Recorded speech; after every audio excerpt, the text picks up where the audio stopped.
100 years ain't what it used to be.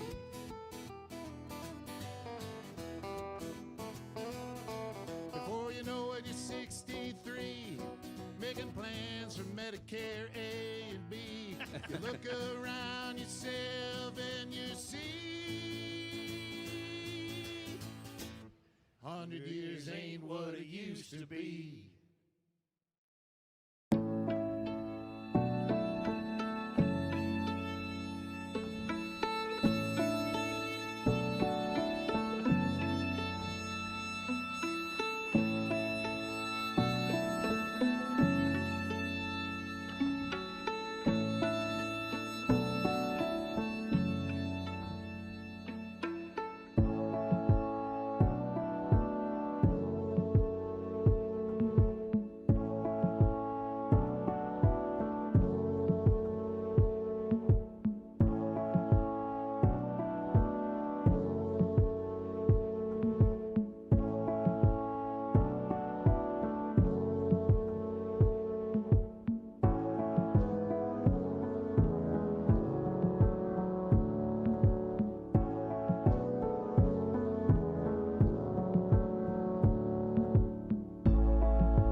I am. No, what you said is just beyond my ability to understand. He just hides his concern. He holds it close to the heart.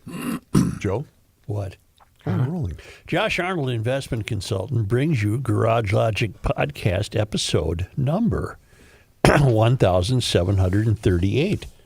St. Patrick's Day, March 17th, 2026. 80 degrees on this day in the miracle spring of 2012. All the golf courses in the metro opened, or were already open. And it was 8 below on this day in 1941. And in 1965 on St. Patrick's Day, a foot of snow. Wow. A foot of snow. Call Josh Arnold at 952-925-5608 for a free 48-minute consultation. Hail the flashlight king. And now, from the mayor's office above the boathouse on the east shore of Spoon Lake, it's Garage Logic with Chris Reavers manning Technology Corner, Kenny Olson from the Krabby Coffee Shop, John Heidt in the newsroom, and of course, the rookie. Here is your flashlight king, fireworks commissioner, and the keeper I'm going to have of you look common something sense, up, so get your ready. mayor, Joe Souchere. Look up, when was the first St. Patrick's Day parade in St. Paul? Now, I say in 1965 on St. Patrick's Day they had a foot of snow, but I don't think either Minneapolis or St. Paul had initiated a St. Patrick's Day parade yet.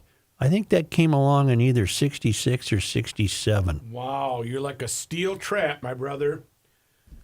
Let's see, the St. Patrick's Day parade. Well, I thought you had some knowledge to back up the fact that I'm a Organized. steel trap. Organized by the St. Patrick's Association, the modern parade began in 1967 with a simple goal to celebrate. Boy, I do have a Irish steel culture. trap. Yeah, very good. Yeah, this so is in the 60th 60th annual this year. So in 1965, what was a foot of snow? Nobody was out celebrating anyway. Well, I'm sure the Irish got out. They just didn't. Well, in 65, it would have been really the Irish who got out. Yeah. Now it's, if you're Schwartz, you're Irish. I bet O'Gara's was hopping in 65. Probably. Stacy, the GL geologist, this show has its own geological consultant. Is she home, back at her desk? I don't know where she is, but she's noting a 5.8 earthquake in the region of Cuba. I can tell you Was that where she arranged by is. President Trump? And Cuba now has no electric grid. They're out of fuel completely, apparently. Let's take them over. I think Don's got his eye on that island. Yeah. Joe, she's in a place that has a lot of tables and stools and a bar and a lot of liquor bottles. And Well, good for her. Yep. Church.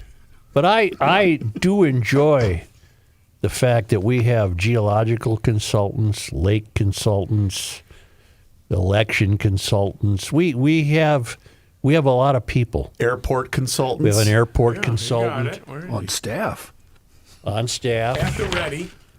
And I love the fact that it's, when he's being briefed, that there aren't any interruptions from the peanut gallery. Right. Just get right to the point. I and just shut told him today I don't want to hear that. up. Right.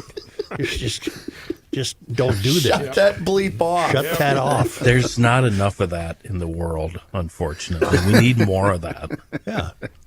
Say, you'd have to be my age or maybe at least Height's age to appreciate the fact that Paul Ehrlich died. Paul Ehrlich rose to fame as a biology professor at Stanford. Was it Stanford? Yeah, Stanford. And in 1968, he was about 93 or 94. In 1968, he wrote a book called The Population Bomb. And as a newly minted college student, I was smitten by that book. Mm-hmm. I thought, oh boy, the world's ending, and I had the long hair to go with it, and I thought he walked on water. I thought it was the real deal. Nothing this guy ever came up with has come true. Whoops. And he really achieved a great deal of fame. I bet he was on The Tonight Show 25 times. He's strapping, big, good-looking guy, and he was the prophet of doom. He would say, we're not going to have enough food. There's going to be too many people. The world's going to be environmentally destroyed. Nothing came true. Nothing. I don't know that he ever acknowledged that or or came to realize that he was a babbling moron, but he was an educated babbling moron. He founded Stanford Center for Nature and Society in 1984, and he wrote more than 40 books and over 1,100 scientific articles on ecology, the environment, and population dynamics. And he is best known outside of academia for writing The Population Bomb in 1968, along with his wife, conservation biologist Anne Ehrlich, who does survive him. Boy, they lived a long life, didn't they? The book was a bestseller. It was reprinted more than 20 times, translated into multiple languages. It starkly predicted that population growth would exhaust the Earth's resources, leading to wars and social collapse. It didn't happen. In fact, food production increased exponentially since 1968. What else can we tell you about him? He was a scholar of communications and environmental history. No, this is the author of the book saying that. The author of the obit.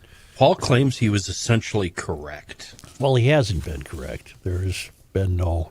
His warnings about disease and climate change were, I love the word, essentially correct. Well, BS. No, they weren't. It didn't happen. Well, I'm not saying that. No, that you're defending the guy, and I'm just telling you that you're wrong. I'm not going to argue with you. I'm going to tell you why you're wrong. Okay. All right. I'm going to say this as Paul Ehrlich. I don't believe this, Joe, but Ehrlich argued that humanity has simply deferred the disaster by the use of more intensive ag techniques, such as those introduced by the Green Revolution. Okay, let me see if I got this straight. Check it out now. In 1968, he says, we're done. Yep. Too many people and we can't feed them. Yep. Since 1968, the miracle of agricultural growth is beyond explanation. It's just incredible.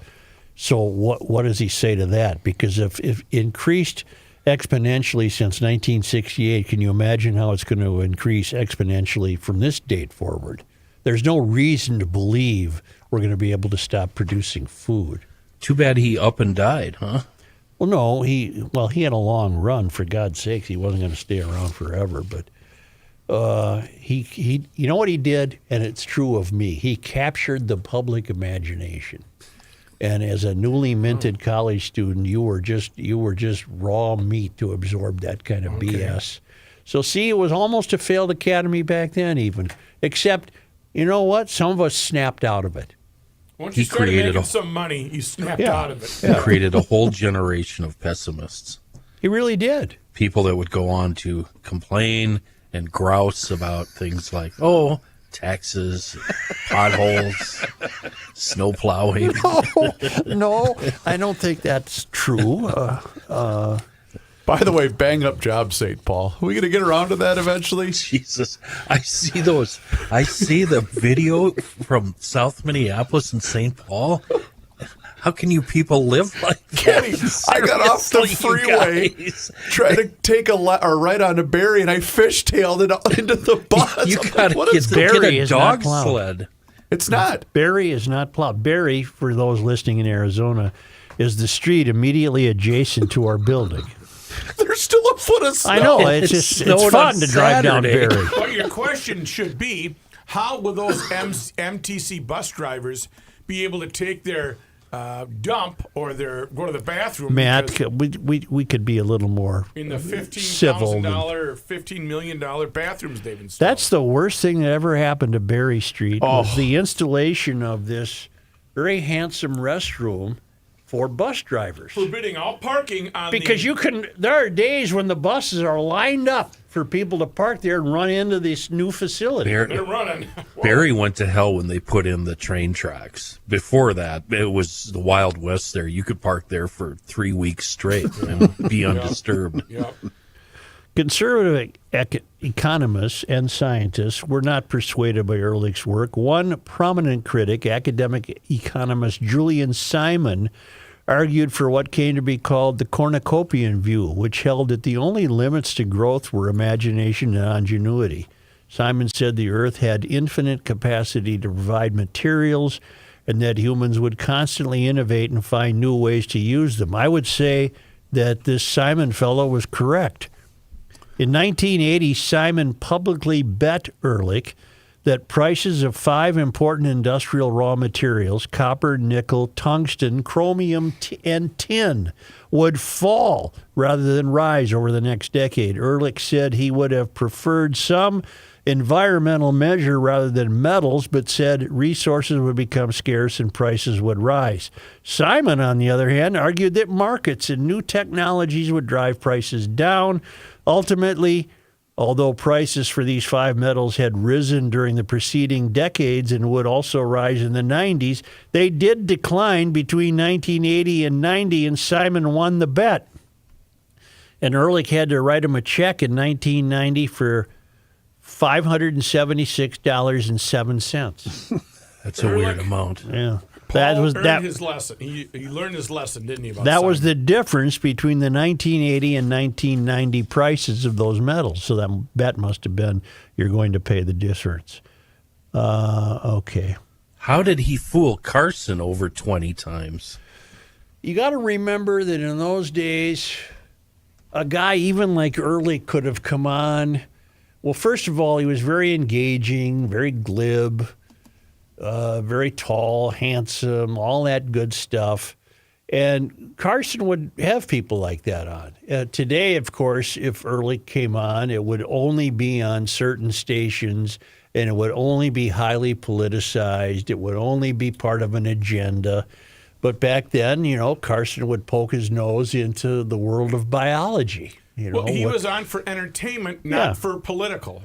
Well, he would get his point across, and people would either buy it or they didn't buy it. But we lived in a different time. You didn't retreat to your tribe and either hate the guy or love the guy. You would listen to him on the Tonight Show, and that's interesting. I wonder if that's true. And then people would draw their own conclusions. That doesn't happen We anymore. don't do that anymore. It also doesn't happen anymore in talk shows. I don't know. The old ones, you see Carson, the last 15, 20 minutes were often authors, political people. Yeah. After all the entertainment folks were on, he had on somebody We don't. different. Entertainment is not what it used to be. Boy, I'll say. Paul Ehrlich is a misanthrope who'd make you apply for a government permit to have a baby if he could, wrote Chelsea Follett of the Libertarian Cato Institute in 1923. Ehrlich and his supporters replied that while the Green Revolution might have forestalled widespread famine, human impacts were weighing ever more heavily on the planet, taking problems such as climate change and he would have been just all over them. He would have been on that climate change bandwagon. Taking problems such as climate change and toxic pollution into account, Ehrlich asserted in 2009 that the population bomb had been way too optimistic. So he was a clever promoter. He's trying to say of his failed book, the reason it failed is I was too optimistic. Anyway, God rest your soul there, Paul. We don't have people on like you anymore. They get assigned to a tribe, and that's it. You can't have any reasonable conversations or speculations or whatever. You're assigned to your tribe now, and that's what those talk shows at night have become. They've become tribal assertions. And how many people even watch those late night live shows? Boy, anymore? I have found in my life, having been a faithful Carson watcher, for example, right. I don't watch any late night TV anymore. Not by design. I just don't. I just grew out of it, apparently. And you're not alone. I mean, I can't remember the last time I actually... I do remember. It was... remember when Kimmel got kicked off the air? And then they brought him back? No, I remember waiting... I've never watched Kimmel. No, we talked about it at length on the show. We did? Yeah. Oh, then did I watch him? Well, no, but I remember specifically waiting up to watch his show just to see what he was going to say. I think I watched a lot of Letterman over the years. Letterman was good. Letterman, yeah. Uh-huh. You guys don't be late for Shuffleboard. That's coming up in 15 minutes in the community center. We'll have free Oreo cookies and very tepid tea. I would like to tip my cap to the city of Elk River. Got another one. Yeah. Elk River is a town north of Minneapolis. Here we go. Here we go. Well, you know what, Kenny? We have listeners in St. Bulgaria, so let's tell them where Elk River is. Let's pinpoint it just a little better. Up by St. Cloud. It's right next to me, pretty much, Joe. It's just to the north and the west. I'm very You know what aware else of it's where it close is, to? John. I know where it is. It's close to It Dayton. is, yeah. Dayton. I don't want to go into that one again. Elk River is going to consider flying the original state flag. For those of you in other areas of the world, we, under the leadership of our brilliant governor, we have a new state flag, which is absolutely meaningless. It's identical to the Somali flag. It's benign. It has nothing to do with the state of Minnesota. The old one was gorgeous, but it was deemed insensitive because we had a Native American riding a horse on it. In fact, the governor did call it racist, did he not? Well, he's told to say that, I think. No, he'd believe that. Of course he did. Yeah. The Elk River City Council will waive flying the former Minnesota state flag on city property as debate over the redesign continues across the state. The Elk River City Council will consider a resolution to fly the flag, the former flag, on city property on Monday, April 6th, and they're seeking public input.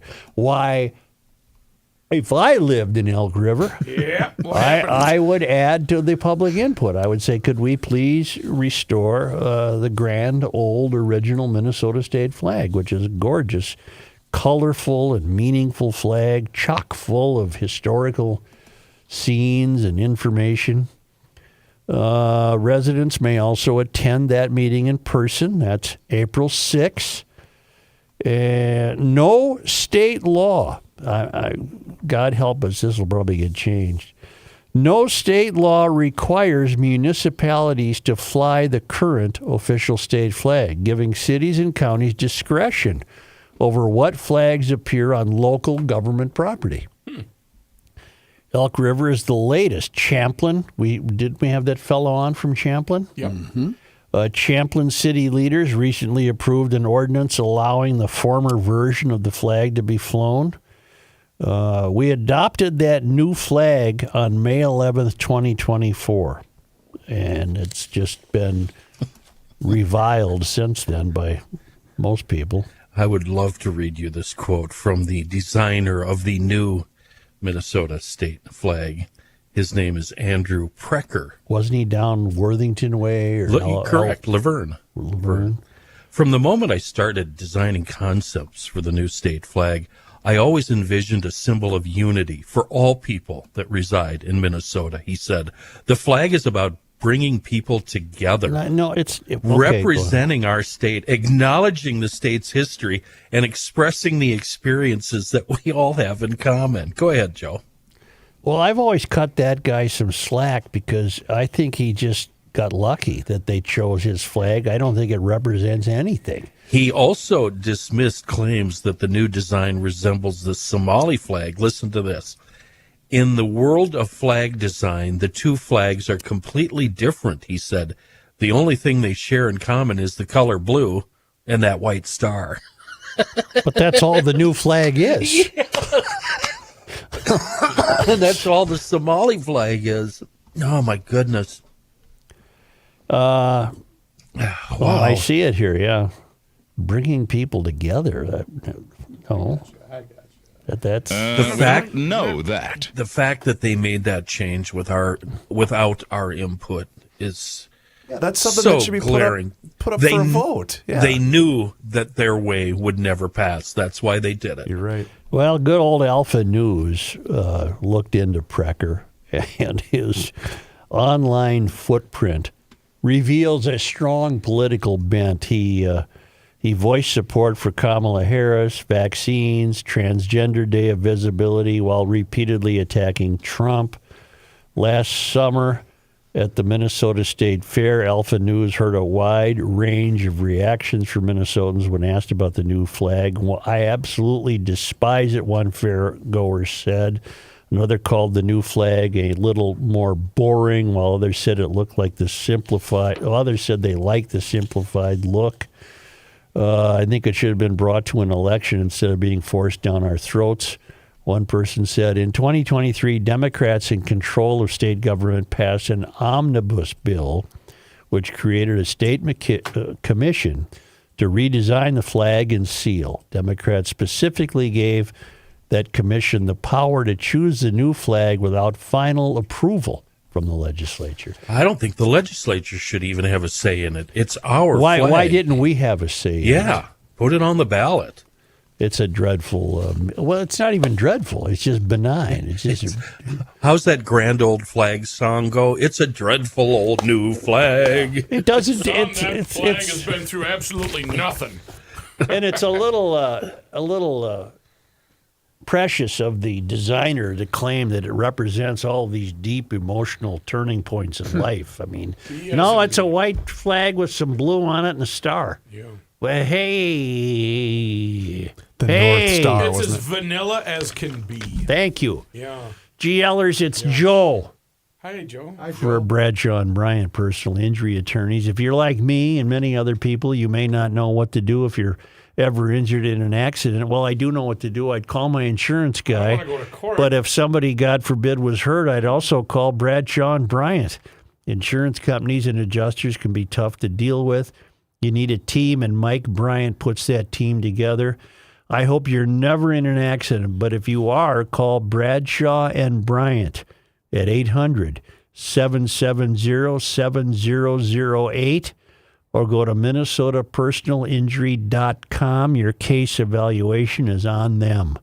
And please don't be a part of the problem. Don't text and drive, which I see so often I can't believe it, or drive distracted. That's just common sense from Bradshaw and Bryant.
feels fine. Joe Souchere. You know what the best part is about developing personal relationships with the clients here in Garage Logic?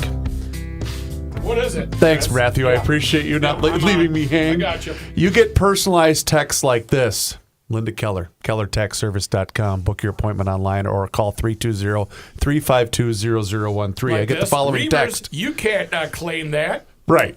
Oh, Tax season PSA from your friendly neighborhood tax pro. We're getting very close to the point where appointment slots are completely booked. We're not there yet, but we're getting close. Okay, everyone say it with me. Yes, Linda. yes, Linda. Yes, Linda. Okay. Good news is if you can get your information to me by April 1st, I can still get everything filed by April 15th without a problem. Yes, Linda. And remember, this Yes, is all Linda. just for the honest people in the country. Exactly. However, anything that shows up after April 1st starts entering the magical land of this may go on extension. And nobody really wants to vacation in Extensionville unless they absolutely have to. So let's not wait. ... Yes, Linda. Including you, dummy.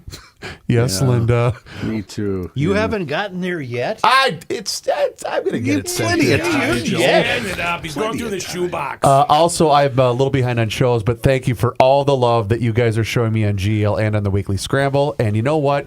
She's the best. Linda Keller, KellerTaxService.com. Book your appointment. Go on that website and see all sorts of updated tax information, or just call her directly, 320-352-0013. You're less than a month away.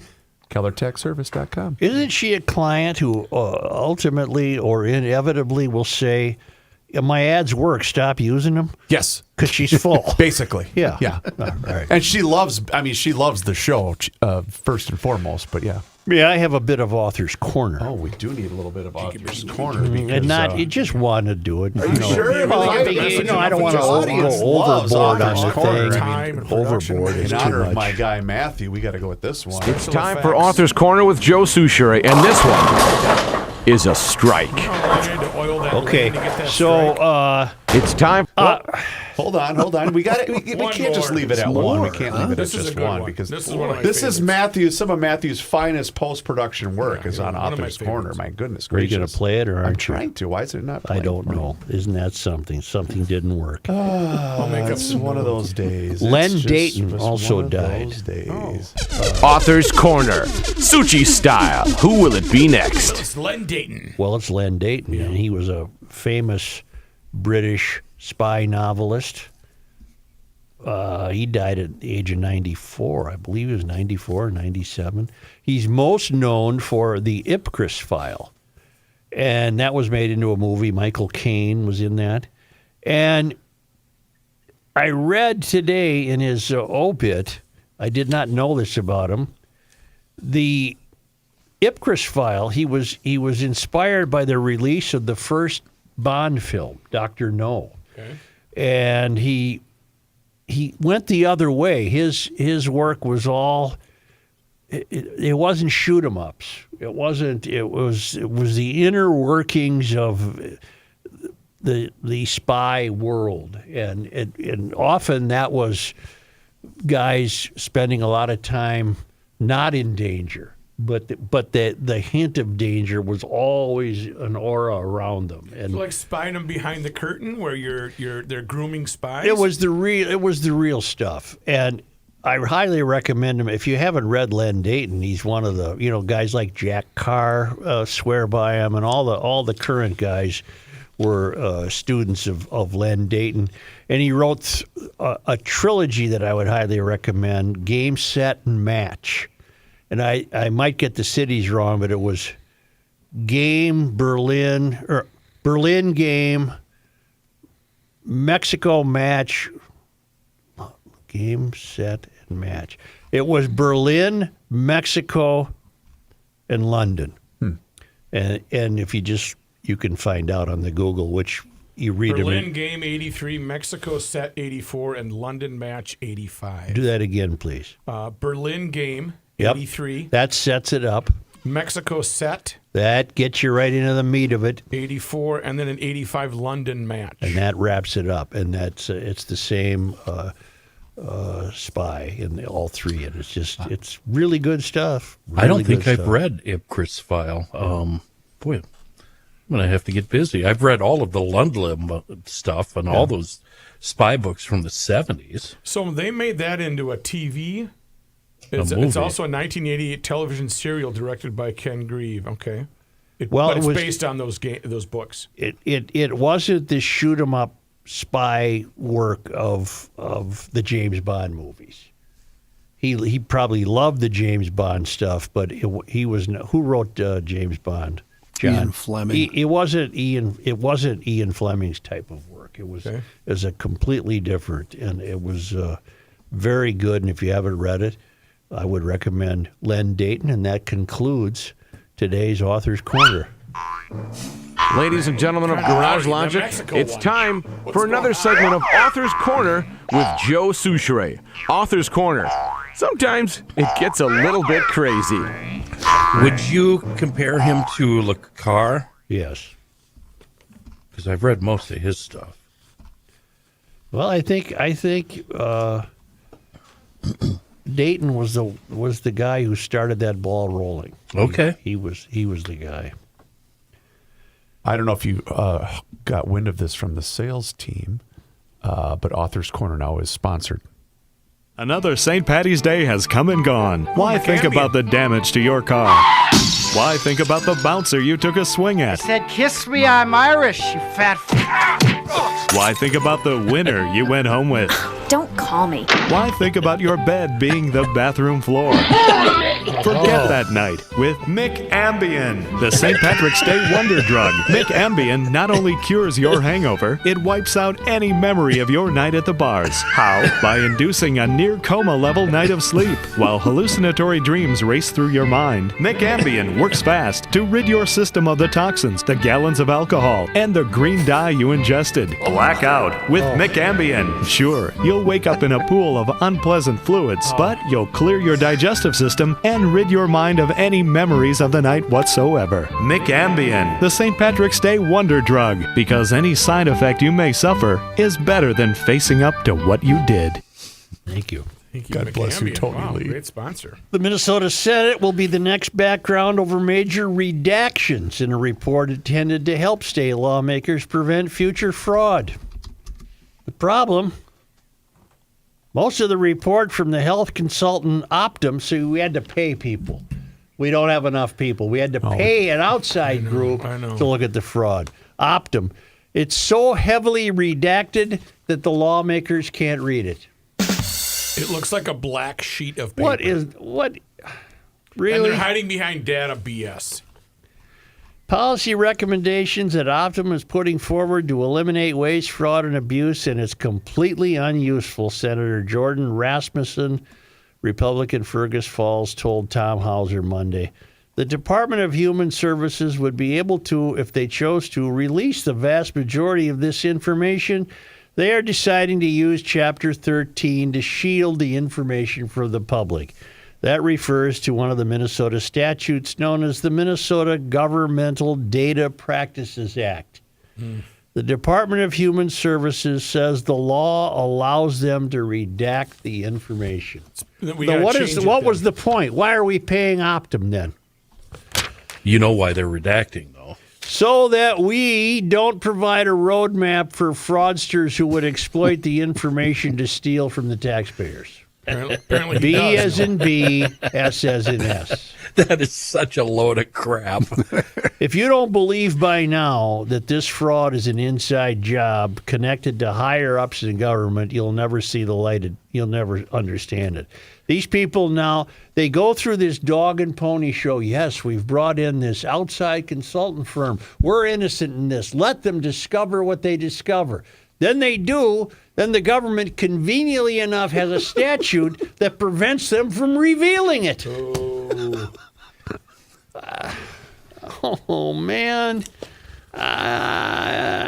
There's another great irony here. Last week on Krabby, we had Faye Bernstein on. I met Faye. She was wonderful. A whistleblower, one of the earliest and loudest whistleblowers, still working for DHS because they can't fire her. Yeah, she's emptying wastebaskets. She's so... No, I mean, with her background, which is, I think she's a... isn't she a lawyer, Gabe? That's one of many things she is. Yeah, she has a law degree, and I believe an undergrad and a master's in psychology. And right now, they've got her redacting documents. That's what she's doing. The whistleblower is redacting what she whistled on.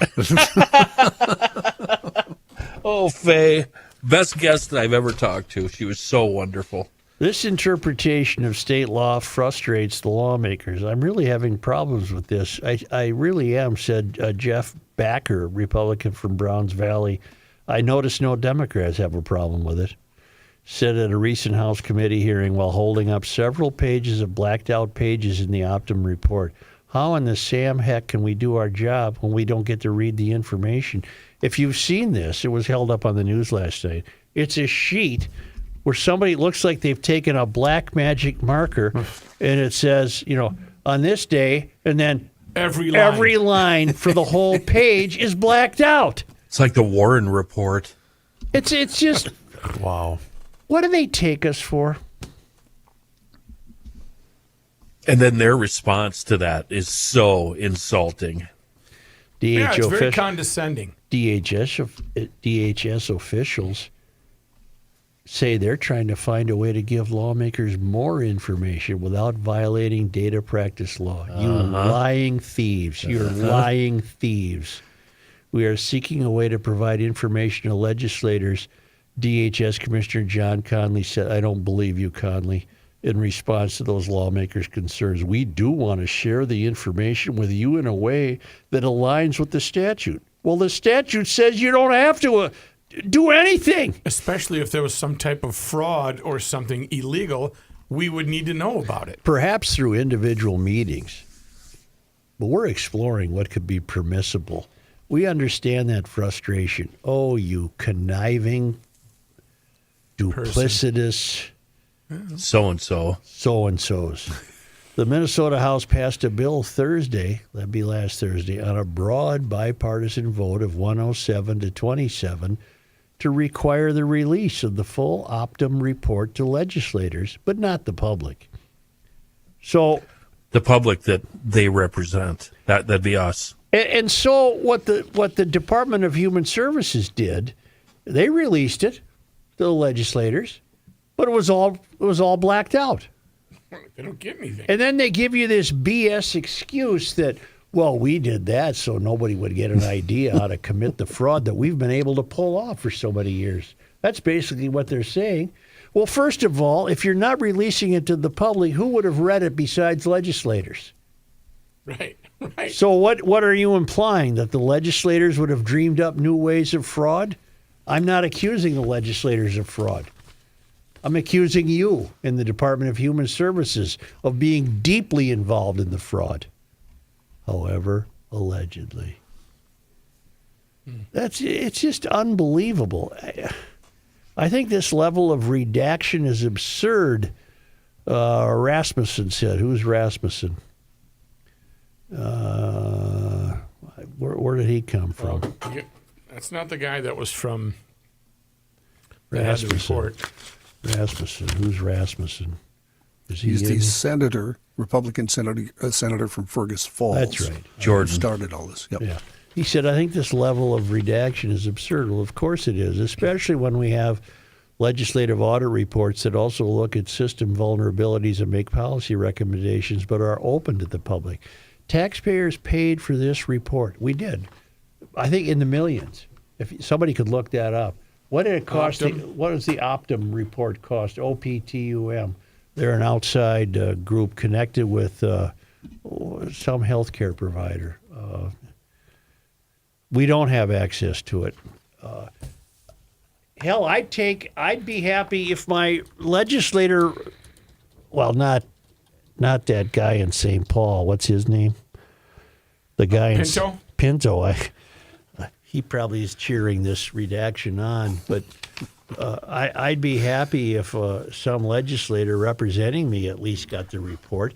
We paid for it. They don't even get the report. AI is saying the study commissioned by the state cost 7 figures. Yeah, it did. $1 million. It's not enough. I don't see any more.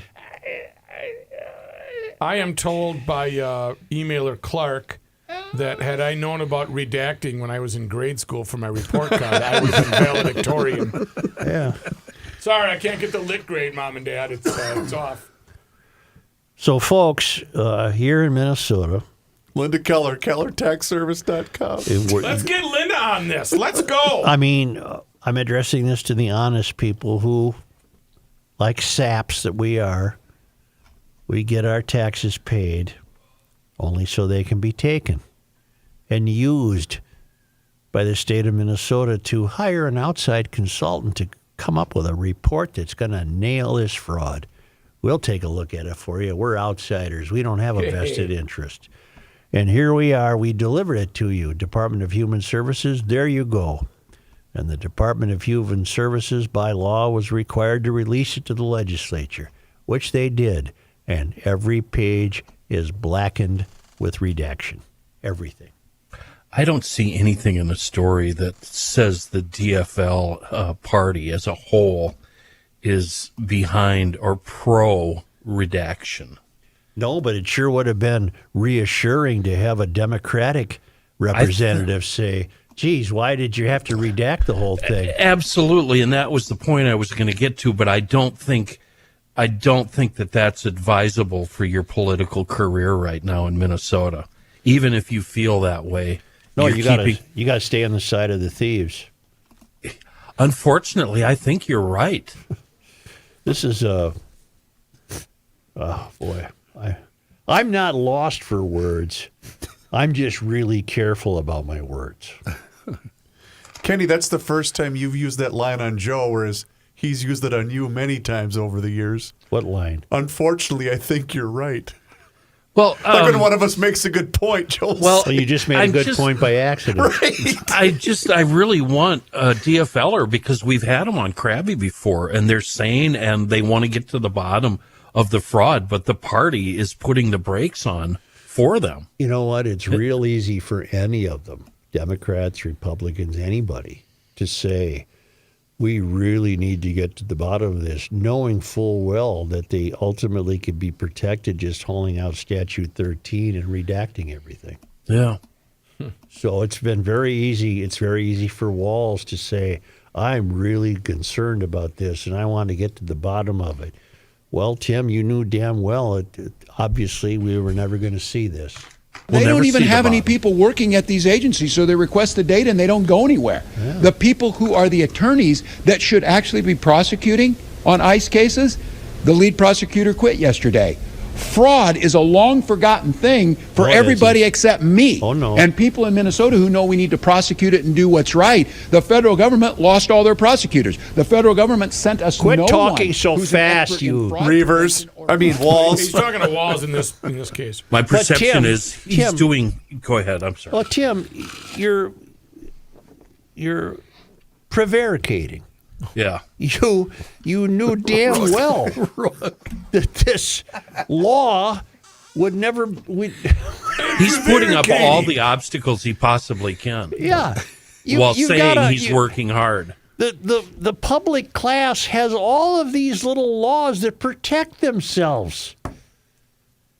Do you have this in your life? Do you have a state law that would, if you stole $1 million from your employer, do you have a state law where first of all, the employer's not going to hire an outside firm. They're going to accuse you of the theft, presumably because they have evidence in hand. Mm-hmm. Do you then have the ability to have all of that redacted? Boy. I'm asking you a question. I wish I did. Do you have it or don't you? I do not, Joe. I don't want to comment because I've been stealing from my company since the last 36 years, I think, stealing money. Yeah, but that's for different reasons. Oh, okay. You at least show up. Yeah, right. You're at least here. Okay. Distinction. Oh, God help us. Ladies and gentlemen, honest America. to God. I got to start perverse-gerating. Yes, Mr. President. What is the word? Prevarication, Matt. What does that mean? Why don't you look it up? I'm a prevaricator. Mr. President, could you use that in a sentence? I can't. It's too big. Preservation. Well, speaking of some more problems with the government, we're lucky we have the Center of the American Experiment in our midst. They look at it. Right now, they're looking at reliable energy. Remember when you could afford your electric bill? No. Holy mackerel. Well, Walsey and the gang, they came up with a bill requiring all of our electricity to come from wind and solar by the year 2040. That ain't that far away. That ain't going to help either. So now your electric bill is climbing, businesses are getting squeezed, the competitive edge in our mining and manufacturing is disappearing, all because of a feel-good policy that ignores reality. The American experiment is examining nuclear power, but we can't build any nuclear plants, even though it's the cleanest, safest, most reliable carbon-free energy on Earth. State law puts a gag order on that. We're one of 9 states with a nuclear moratorium. Meanwhile, the world is going to race ahead and pass us by, and they'll have cheaper electric bills. Go to AmericanExperiment.org, one word, AmericanExperiment.org, and click on the Take Action prompt. That'll allow you to tell your representative it's time to free the nukes and restore reliable, affordable energy in Minnesota. AmericanExperiment.org. Click on Take Action.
The earth is not your mother.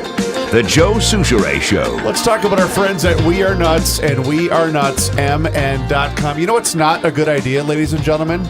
Stock up on We Are Nuts and then have your son's 8th grade basketball team crash your hotel room in the middle of the night. Oh, they're gone. They gone. I said, where? You guys ate all of this? They gone. Which they did. So apparently the Jordan Hubman 8th grade basketball team are huge fans of We Are Nuts. Yeah. The cinnamon toffee peanuts were a big hit. They even dove into my maple bourbon toffee almonds, which I was not happy with. You gotta hide the malted milk balls. And the assistant coach, his name is Frank, great dude. You know what his favorite one was? The hot nuts. Wasabi. He said, "No, is it wasabi? Is that what it is?" Wasabi's got their hot. Theirs are fantastic. They are. But right now it's Nut Madness. You get 25% off any purchase over $25. Just go to wearenutsmn.com. Go on their website, see every single product that they have to offer, and you can take advantage of that wonderful, wonderful promotion right now. It's just called Nut Madness, Joe. That's what it is. So call them up, 612-781-6596. Place your order. Their production line is right here in Minneapolis, Minnesota, and it's a wonderful family-owned operation. Again, wearenutsmn.com. Place that order. Mention you heard about them on the Garage Logic podcast. Here is Mr. John Heidt. Thank you, Joe. This news brought to you by North American Banking Company. Schools in Minnesota's fourth largest district are closed today as law enforcement officials investigate threats. An alert from District 196 that includes public schools in Rosemount, Apple Valley, and Eagan said schools are closed out of an abundance of caution. Very good. A district spokesperson confirmed multiple schools received a threatening voicemail. They were first discovered about 3:30 this morning. Police were then contacted, and the decision to cancel school was made at around 5:45 this morning. Eagan Police confirmed the department is working with neighboring agencies to investigate the threats. Eagan Police said at this time, we are unable to confirm any threats as credible, nor have we been able to rule them out entirely. District 196 has 4 early childhood schools, 20 elementary schools, 6 middle schools, and 5 high schools, as well as other additional learning programs. Wait, John, that school district is only the 4th largest in the state? Correct. Holy cow. Anoka's number 1, Hennepin, Ramsey, and probably Dakota, or Burnsville, whatever. Makes sense, doesn't it? Yes. Because Anoka's the biggest. Thank you. Thank you. It does make sense. Yeah. 2 public gatherings to honor and remember Master Sergeant Nicole Amor, the soldier from White Bear Lake who was killed in the Iran War, are set for later this week. Amor and 5 other U.S. soldiers died on March 1st when a drone hit a command center in Kuwait. According to an online obituary, a public visitation for her is scheduled from 2 to 6 Thursday at the Mueller Memorial in White Bear Lake. Additionally, a memorial service will be held at Eaglebrook Church, also in White Bear Lake, the following day at noon. Then a private interment with just Amor's family will take place at Fort Snelling National Cemetery. Family members launched a GoFundMe earlier this month to raise funds for a greenhouse in her honor. Her obituary says she loved to garden. Anyone who feels moved to contribute is asked to donate in lieu of flowers to Operation Nikki's Embrace, which will also go toward a greenhouse. So far, more than $87,000 have been donated to the GoFundMe, and additional funds from it will be donated to that local nonprofit Garden in a Box. I just love when stories, I mean, I don't love that story, but I like when people come together and just shows the support. 87 grand just out of the blue that's a huge number. Yeah. A different fraud story now. Oh boy, what are we up to? A new report highlights an issue with how the Minnesota Department of Human Services handled some claims of kickbacks in autism services and recommends changes to the agency's definition of fraud. Well, when we get to it, though, it'll be redacted.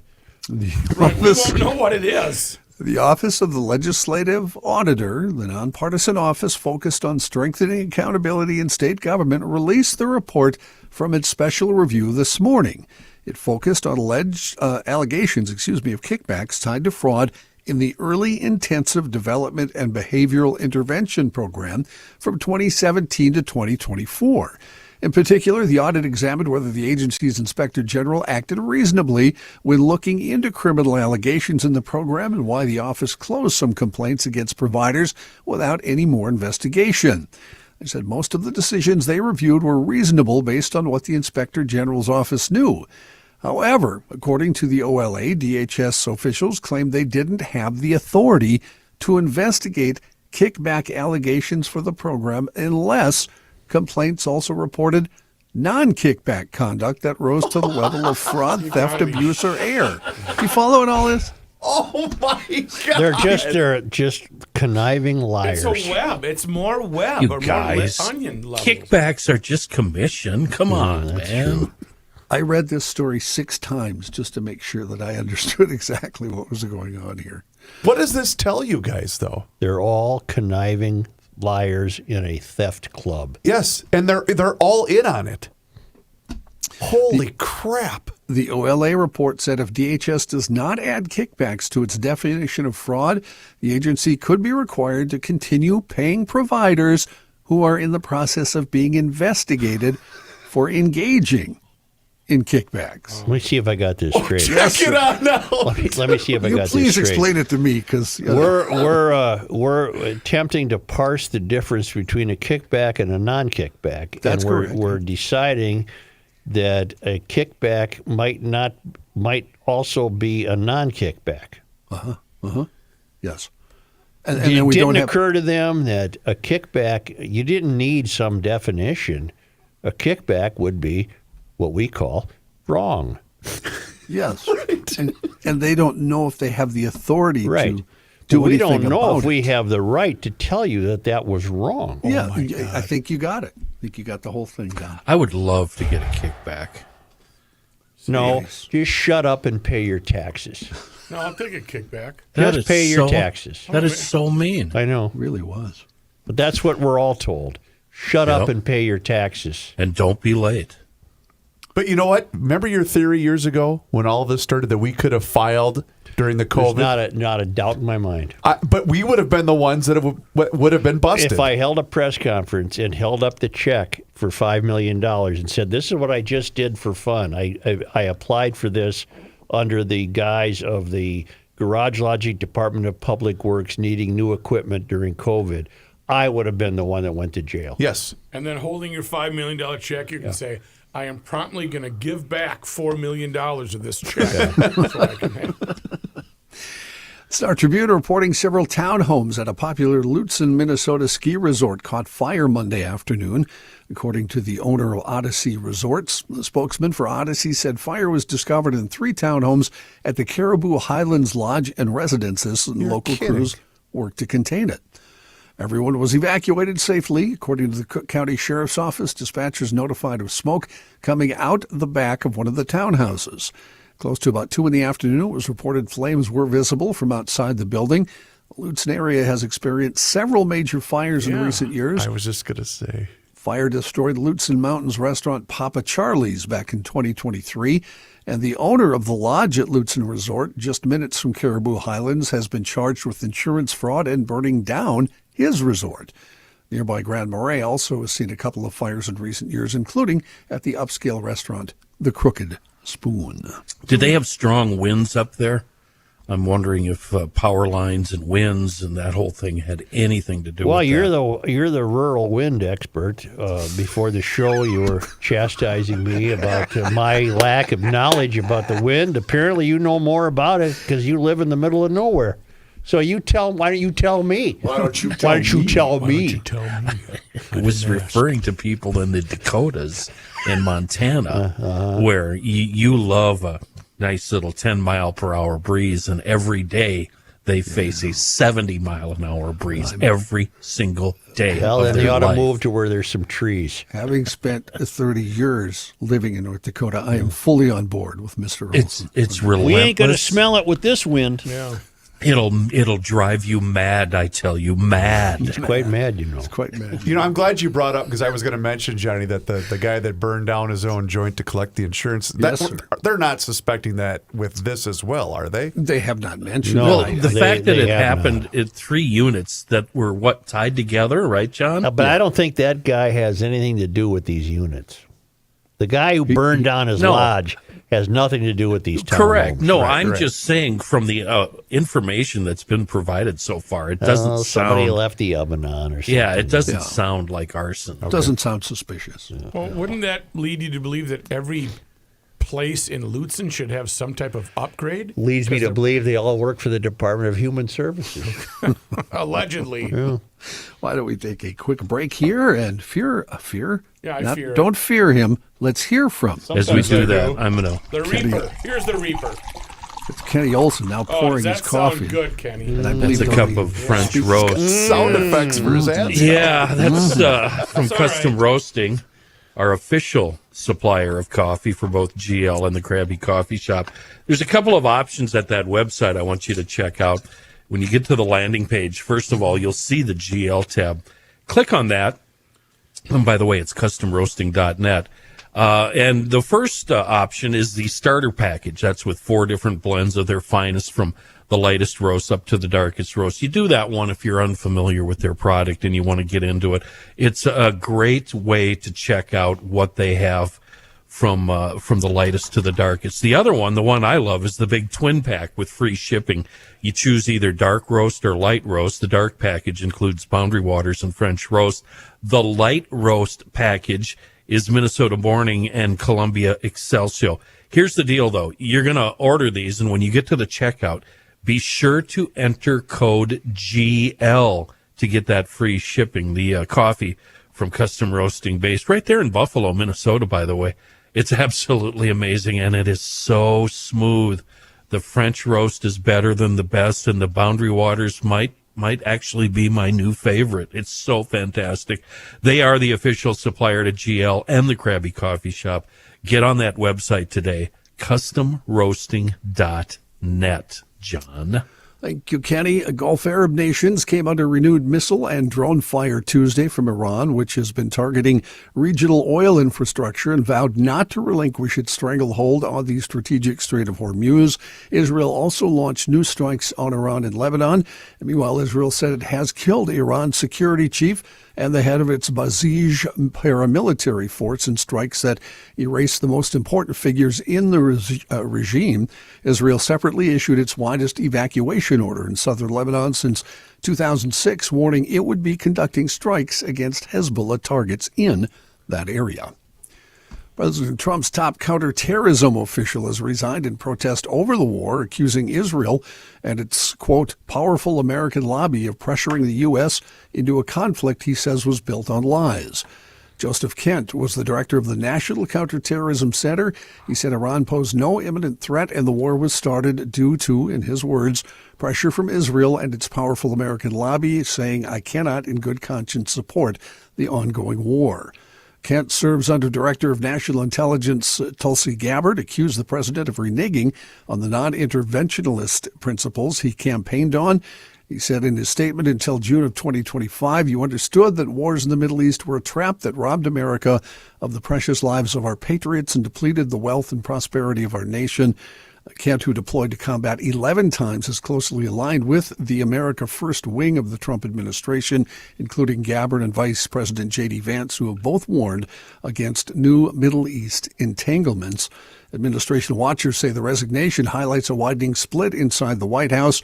Kent accusing high-ranking Israeli officials and members of the American media of running a misinformation campaign to deceive the president into thinking Iran posed an imminent threat. John, he's a high-ranking guy. Yeah. These are very serious charges. Yeah. I mean, as serious as you can get. Mm-hmm. Well, does he have documentation, I wonder? Does he have any, does he got somebody on video saying, here, I do this, Trump, or these are serious charges. Yeah, and if he does, he's not sharing it, so. Maybe it's redacted. Probably redacted. That's going to be the word of 2026. Yeah, you're Redaction, probably right, redacted. That's serious, man. He's saying, look, the only reason you're over there is because the Jewish nation talked you into it. Yeah. Well, that's a pretty prominent argument right now from a lot of people. It is, but it's limited to social media people, Mostly, most of whom are, have no credibility. Yeah. Twice yesterday, President Trump said he had wrangled a confession of sorts from one of the former presidents, who he said had expressed regret in a private conversation about not attacking Iran the way Trump has been doing. But there's a little problem. Representatives of the 4 living former presidents said it didn't happen. 3 Democrats, 1 Republican said none have been in touch with the administration at all recently or with the president himself. President Trump declining to name the former president when reporters asked who it was, saying he, quote, didn't want to embarrass him. The president first told the story during extended remarks about the Iran war as he opened a meeting of the Board of Trustees of the Kennedy Center. Trump is chairman of the board and held the meeting at the White House. He repeated that Iran had been a threat to the U.S. for decades, but he's the only president who had the courage to do something about it. I know who he talked to. I do. Him. He's a former president. That's a good point. Wow. I get that could be. I was going more for. And he called himself Sir. I was going more for Jimmy Carter. Like No. maybe I just. He's dead. I wish you would have done more about Iran. Matt, he's not with us anymore. That's what I'm saying. At his funeral, maybe Yeah. he got a message from him. No, I heard a theory that it was him. He said living presidents were. Yeah. Okay.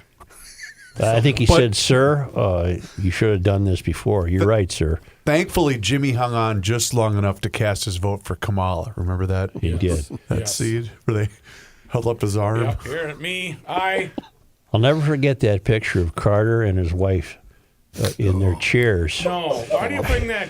It's just it was a They very had no idea where they were. very different. They looked like they were. I thought they were marionettes. They thought they were at Disneyland. Yeah. They had no Maybe that's bleeping what Trump got idea. a message. It's a small world. Take me on the after all. jungle ride. That they looked tiny. I could have done without that photo. I yes. know. Yeah. President Trump announced. Look it up again. It's amazing. It's, You're talking about the one like where they look small, With the right? yeah, they look like puppets. Yeah, they don't. Yeah, not the Like later one of Sid him in his during the wheelchair final marionettes. days. where he looked awful. I can say this because he had God blessed him with a very long life. I'm not ridiculing his death in any way.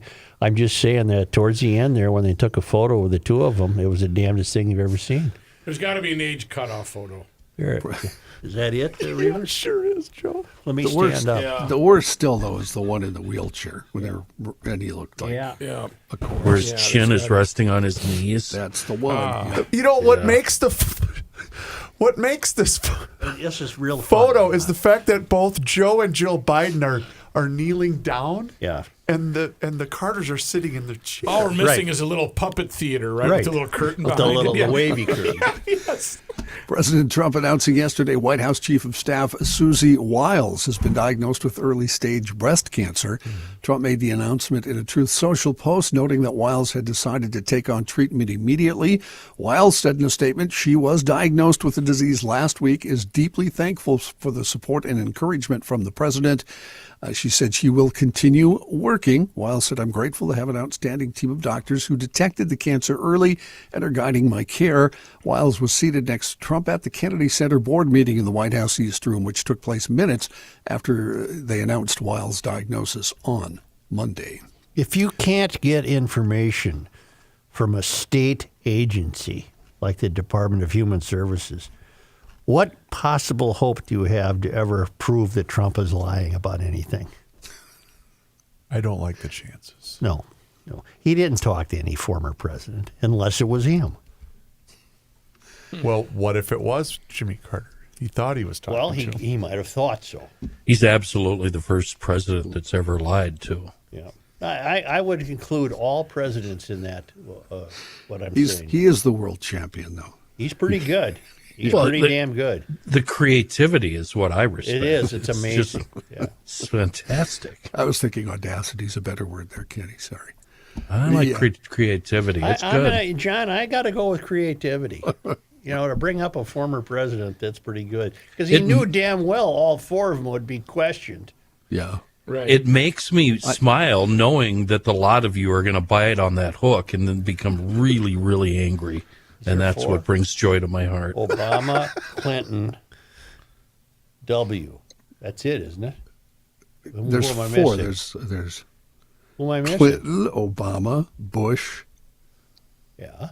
Who's the other one? That's what my point. There is Obama. Obama. Name me one Biden. that Biden. Biden. name me one that hasn't lied. Biden. No, you can't. They're all liars. This would be a much longer conversation if I had any interest in it, but I'll just let it go. The great one is Hillary saying that her husband doesn't lie, as some blonde is sitting on his lap at Epstein's thing. We never knew Epstein. I'd like to know the arrangement they have. What is going on in that house? Separate bedrooms, I think. Oh, separate bedrooms. Where's Joe going? I don't know, but I did have I was going to play audio of since it's St. Patrick's Day. Yeah. This is your favorite president, and I just wanted to wish you a very happy and highly respected St. Patrick's Day. I'm proud to announce that no president has ever had a bigger shillelagh than I do.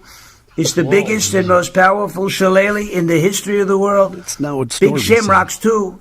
Nobody's ever seen anything like it. Everybody's talking about it. Nobody's ever seen anything like it, but I got along very well with St. Patrick, and I called him Pat. I said, Pat, all of the gold at the end of your rainbow, you have to give it to your favorite president, or else you're going to have a lot of problems. He said to me, we don't want problems, sir, not with you. So we made a beautiful deal. I also got along well with, you may have heard of him, Lucky the Leprechaun, and he said to me, sir, he said to me, laddie, they're after me, Lucky Charms, laddie. What are we going to do about it? I said, we're not going to let them take your Lucky Charms. We're not going to do it. We're going to solve your problem. But it was the North American land whale known as Rosie O'Donnell. She was eating all of the Lucky Charms. She was eating everything in sight. I was talking to Ireland. They said, you have to take her back, sir. She's causing another potato famine, sir. There's no end in sight. She won't stop eating, sir. Please take her back. I said, we're not going to do that. We can't do that. She's your problem now. And so much for the luck of the Irish. It's very unlucky you have to deal with her, but she's your problem now. If you send her back, I said, if you send her back, we're going to tariff you 5,000% per pound. You don't want that to happen, so they're keeping her. We deported her. They're keeping her. But I hope you have a tremendous St. Patrick's Day. As they say, may your troubles be less, may your blessings be more, and nothing but happiness come through your door. Happy St. Patrick's Day. God bless you, and thank you for your attention to this matter. Every time we play him, his name is Sean Farash. That's the comedian's name who does the Trump impersonation. Sean Farash. John, to answer your previous question, I'm not exactly sure. I believe your microphone is off. There we go. Yes, it is. What was my previous question? Where did Joe go? Oh, okay. Where did Joe go wrong? Where did Joe go wrong? No, Kenny, I don't think that was it. No, that's the universal sign for. Oh, I see what you're getting at. Yeah, we can do that. We should do that. As a matter of fact, I'd like to end this by talking about our friends at North American Banking Company. You know what? They've had one simple philosophy since 1998, and that is this.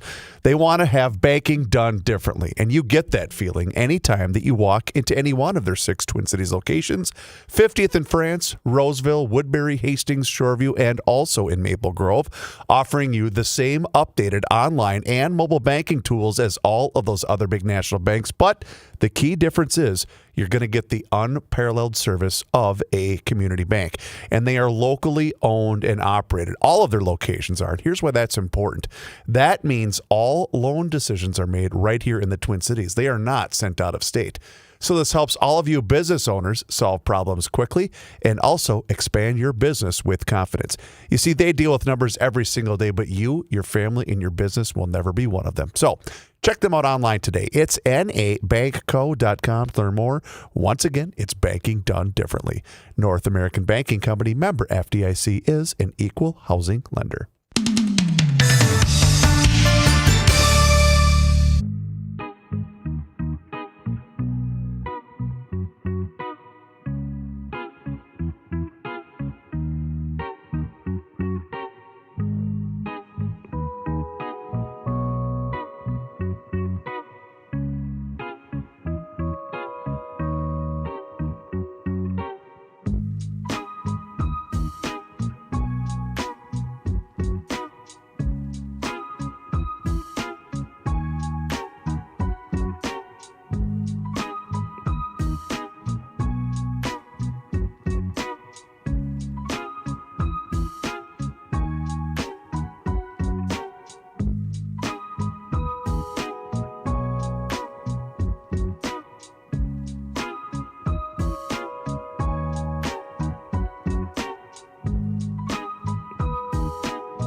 This guy wears many hats, just not indoors. Joe Souchere. Maybe not at the moment, but any day now, this snow will disappear and the riding season will resume. Electric bikes, motorcycles, a lot of that has been out. Then we got delayed by this latest snowfall. Get up to EcoFun Motorsports, Forest Lake / Columbus, right off 35, immediately west of 35 on Highway 97. 400 electric bikes in stock. How many motorcycles? 130 motorcycles on display, including the Moto Guzzi V7. Pre-season sale starting at $71.99. Electric bikes on sale starting at $8.99. If Kaylin's there, that's Tim's daughter, you take that thing out in the parking lot and you'll leave there and everything will just fit perfectly for a season of electric bike riding. If you're interested in water equipment, they've got the jet skis and wave runners in stock. Over 25 different models, and with each purchase, you get a $1,500 value trailer thrown in on the deal. That's free. The trailer's free. Youth recreational equipment, you name it. This is the most fun store you'll ever find yourself in. It's EcoFun Motorsports in Forest Lake, Highway 97, immediately west of 35, and down in Burnsville on the Service Road of Life. And a really, I think it's dangerous. The website is amazing. EcoFunMotorsports.com. All right, it's St. Patrick's Day.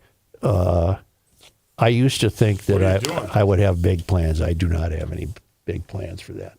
When you left the house, were there some slow cooking brisket or corned beef? No. I've never liked that meal. You are Martian. You know why? Thank you very much and good evening. We hope you have fun tonight. We've got a little ditty that's very popular these days, so please sing with me if you know the lyrics. Ladies and gentlemen, it's very hard out there for a pimp. Yes, it is. When he's trying to get his money for the rent, for the caddies and all the gas money spent. Well, there's a whole lot of bitches that are jumping ship out there. Yeah. Yes, very hard out here for a pimp. He's trying to get his money for the rent and for their caddies and all the gas money spent driving around. Because of all those ladies that are jumping ship, in my eyes, I've seen some crazy things on the streets. Got a couple of hoes working on the changes for me, but I gotta keep my game tight like Kobe on game night.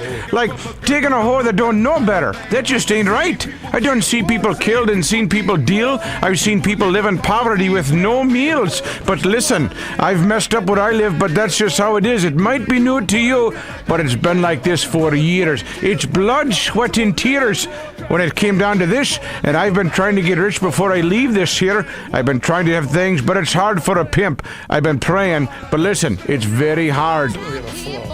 I'll tell you. Very difficult to do. You know how much gas is these days? 2005. That's what it was? That's right.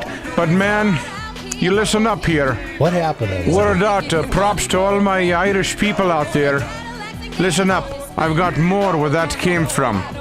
All right, ladies and gentlemen. Now listen, it seems like I'm dodging bullets every day. All these people are hating me because I got hoes on the tray, but I gotta get paid. I gotta stay above the water. I've gotta keep up with my hoes when that stuff gets harder. What's North a hoe? Memphis, where I'm from, 7th Street, you should see it. Everybody, all there. These girls think we prove things, but you know what? We've got a big head. Maybe they come hopping every night, but you know what? They don't end up being dead. I got a snow bunny. I got them all over. You gotta pay the price. That's just the way the game goes. You gotta keep it strimping, pimping. You gotta have my hustle right, making changes to these things. That's right. Sing on, sweet sister. Oh, that gas money. That gas money really got to you. We know it. Gas back then was about $4. We know I think. it. Wasn't St. Patrick's Day 2020 pretty much the official opening of the COVID season? It was the weekend before that, and I know because it was my very last shift bartending, and it was because I think St. Patrick's Day was the same day of the week. 6 it was Tuesday years already. And that was they said we're staying open for St. Patrick's Day, and then everything shut down that Monday. Everybody got COVID. No, I all don't the even know bartenders took some bounty with them on the way home. There you go. This was the day that it. Well, it was technically yesterday. I know, but a lot of places stayed open. We made the decision to do the show from home, and then just you and I came in. Yeah. Or it was very close. Wasn't this day, but it was around we that did time. the shows in the studio for a little bit, and then I think that week. I didn't do it from home because of COVID. I did it from home because I had some illness that wasn't COVID. Okay, you were special. Kenny, did you hear that shit? He thinks he's above COVID. Honest to God, it was. Everybody else have COVID, but it wasn't in St. Paul. I know what it was. History is written by the victors. Yeah. You know, on this day. What was it? What do you think it was? Why do you think it wasn't COVID? I got COVID and it kicked my ass. I had my ass kicked, but it wasn't COVID. Yeah. It was a different. It was Lovid. He's too cheap. He got the generic form of COVID. What is wrong with you that you can't be one of us? You're not special. Do you remember? No, it's I can tell you what it was. You do the same bathroom stuff we do. You had COVID, Joe. I did not. I thought I did. Why? Because why? Because he didn't want it. No, because early on, he got the top secret shot. Remember, you had to go through the back cave, and he would through say, the kitchen, the service entrance. Don't say anything. That's right. He did get the secret It was shot. like he had to run through tunnels in the Metrodome. And Secret knock. Yes, exactly. Yeah, I remember they were going down there. That's right. And he was worried about getting robbed on his way in to get the secret shot. I saved the voicemail from the doctor who ultimately told me what I had. Would you like to know what it is? Blue paper loves the red line. Blue paper loves the red line. Please reply. It wasn't COVID. In fact, he was adamant that it wasn't COVID. SARS-33. Yep. It was a very odd, rare deal. Yep. That's the way that was in the voicemail. You know, you got Joe a very odd, rare deal. Yeah. So in order to combat this, we're going to need a check for. Yes. Yeah, exactly. I don't want to jinx it by telling you. I don't want to get it again. Hey, You were down. Yeah. You were not good for a It while. wasn't COVID. It was Lovid. That was funny. Right. It wasn't Lovid either. You know what it's been in the report? Redacted. What did he get? Or was it that horse tranquilizer shot It was he got? something like that, or he got that fluoride from Trump. Yeah, he was drinking pool cleaner. Yeah. Yeah. Some special. Don't talk about this now. Only the special people get this. Hey, You guys, assholes aren't special I either, hope so you don't guys are ask. okay, but I'm good. Don't worry, I got Go it, ahead. guys. Keep it Don't up. worry, I got it, guys. Keep it up. Keep it up. You might die, but don't worry, I'll be Right, well, fine. the show will go on. Only because Who's going to be here tomorrow? That's all I care about. Doesn't matter as long as I'm here. I'll learn how to run the board. How hard could it be? damn it, I'm going to tell you what it was. Now we don't want to know. Now we don't want to know, do we? What's coming up on the ride? It was something We're not I really had that never heard interested. of, that's for sure. Anyway, this day in history, the 17th. Thank you. May I go through with that now? They come to us all the way from Everywhere. St. Patrick's, Ireland. Penguin, Tasmania. The traveling linemen, they're spending St. Patrick's Day in Australia.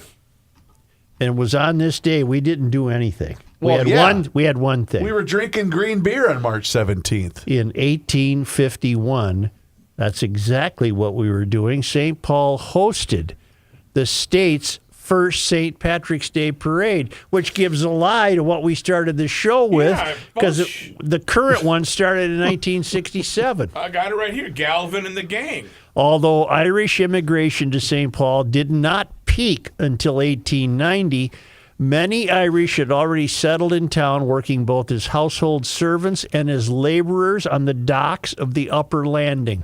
And there was a big to-do on this day in 1851. That's it for this day in history.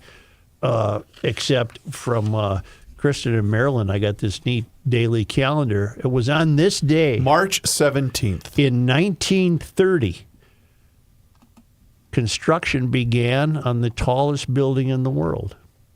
That would have been the Empire State Building. Using an assembly line approach, workers rapidly assembled a steel frame. Just 1 year and 45 days later, the Art Deco Empire State Building soared to 1,250 feet, the world's tallest skyscraper until the 1970s. Is that the one where we get the pictures of the guys with the lunchbox on Yes. Holy crap, those are brass pairs. On this day in sports disappointment history, What would we lose to on St. there are Patty's no Day? items posted for today. None. Time Yeah. out. On March 17th, 1970, Mary Tyler Moore was seen throughout Minneapolis filming the opening scenes. I just saw this in throwing her hat and going then with her Mustang and driving to Minneapolis. On St. Patrick's Day? On St. Patrick's Day in 1970. Huh. I don't like spunk. Yeah, you got spunk. Well, thank you very much, GLers. Yes, thank you. And please do us a favor. If you have not done so already, hit the subscribe button. Yeah. All right. Glad that's working. On the Garage Logic YouTube channel. If you're in the dark, don't be in the dark like everybody else. I'm not exactly sure. There it's back. Yeah, well, here you go. Here's the deal. We can find us on YouTube, Facebook, Instagram, and X. Just search Garage Logic. And you can also watch the show every day starting right around noon on the Garage Logic YouTube channel, Matthew. And if you're a business owner and you're somehow still listening to this stupid podcast, congratulations. You've already proven you have excellent judgment. And I have a lot of people say, how do I get to advertise on the podcast? Well, you got to get in touch with our people. And that is getting it. You can go to garagelogic.com. When you advertise with GL, your business will get 4,000% improvement. Just kidding. The disclaimer is you will be successful. And the garage logicians that listen to this show love to patronize our advertisers. Anyway, just so you know, go to garagelogic.com and keyword